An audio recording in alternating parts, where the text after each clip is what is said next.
it's the first video for 2019. Hey guys, hope you are well, and I know there's probably a few new people to my channel since I did the 12 days of anime.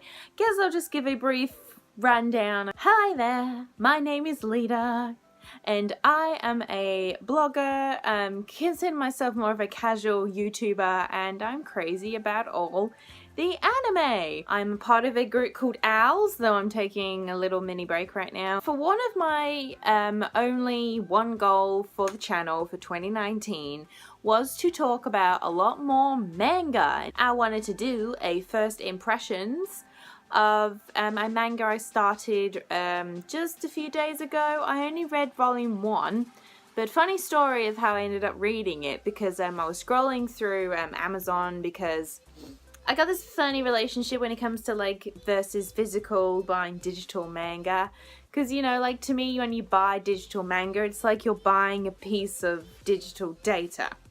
And I was scrolling through Amazon because I have the Kindle app on my tablet. You know, it's like so much cheaper to buy manga digitally, but then, you know, it's not the same. It's not like you're holding the physical thing, whereas I like to, you know, hold the physical thing. As you can see, I'm a collector of anime and manga. By accident, I ended up clicking the button. I bought this one volume of manga that I was staring at that I've been so curious about for ages. Been dying to start this series. And yeah, just happened by accident. And then I just thought, well, let's just read it since I just bought it. And I absolutely loved the first volume. Like, I was not expecting to be already like blown away, have it make me laugh throughout the whole read, and that is Kiss Me at the Stroke of Midnight, which is by Rin Mikimoto, and this manga started debuting back in 2015, and it is a shoujo comedy, and of course shoujo is my jam.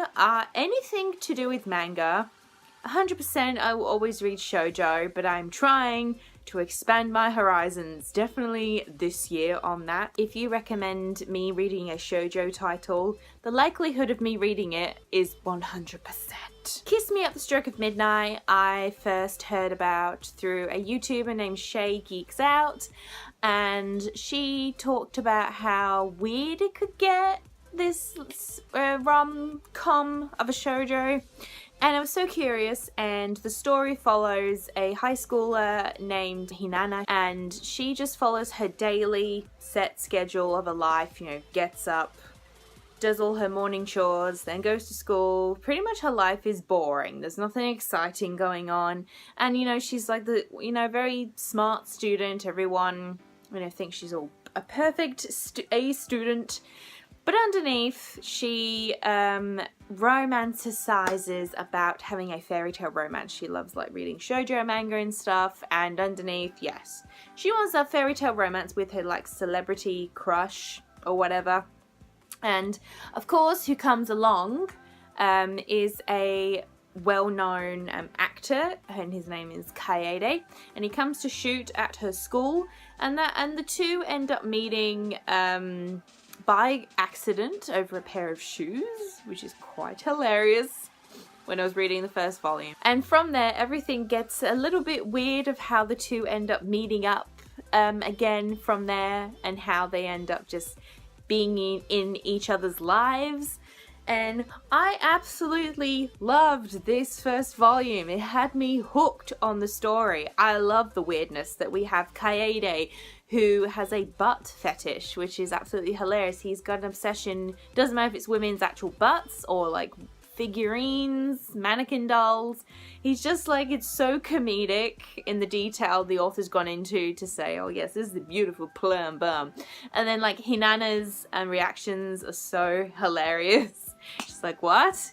Okay, this is weird, because, you know, when Kaede came to her school, you know, she's so excited, like, oh my god, he's so pretty, and he's a celebrity, and then underneath, the guy, she finds out, has got a butt fetish. While I was reading through the manga, I was reading through the manga's notes, because way back when I was first started off reading manga, I never used to bother reading any of the manga author's notes. I feel bad about that. I did that, but I was young, and I'm whizzing through all the stories back then, but obviously now I'm respectful, I take my time. As I was reading Rin's author's notes, she says in there about, you know, how she put together this story and that she wanted to do something different out of her comfort zone, and also that she wanted this story for readers to relate to, in the sense of that, you know, we all have like our crushes, like our man crushes, celebrity crushes, that we have our fantasies about our celebrity crushes or any kind of crush. Obviously we know it's not going to happen, but we fantasize about it.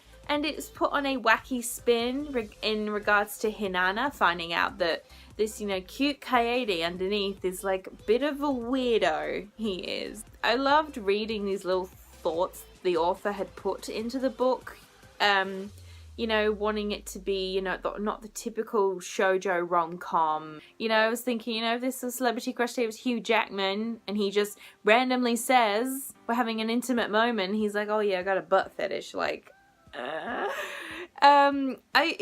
is what is replicated in this story, and I absolutely love it. And you know, you could tell that the author really put a lot of thought into this story of hers, especially for her readers. I'm excited for where it's going to go right now, because, you know, Kaede and Hinata, they do have similarities.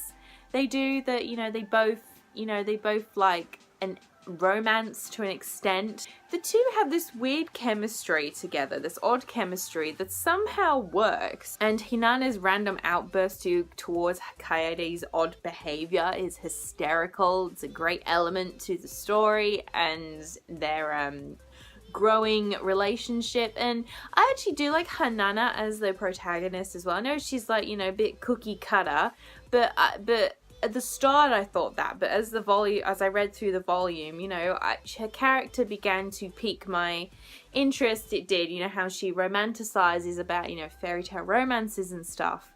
And I think the whole concept of this manga was well thought out, and it was just such a thoroughly great first volume read, and I cannot wait to continue this series and where it's going to go with Hinata and Kaede. And if you are a shoujo lover, you should definitely be reading this, because it is weird, but it's fun. It has an interesting concept. And yeah, I just want to own it in my collection. So those are my thoughts on Kiss Me at the Stroke of Midnight for Volume 1. And I am hoping to cover some more first impressions of manga, just manga talk all over for the entirety of 2019, and hope, of course, for the foreseeable future. And the goal is also to try and upload a tad more, at least once a week or twice a week, but I can't guarantee anything because I got so many hobbies, you know, it's hard to, like, you know, fit them all in. But you know what? Leave a comment down below, guys. If you have read the Kiss Me at the Stroke of Midnight, what were your thoughts on it? I would love to know.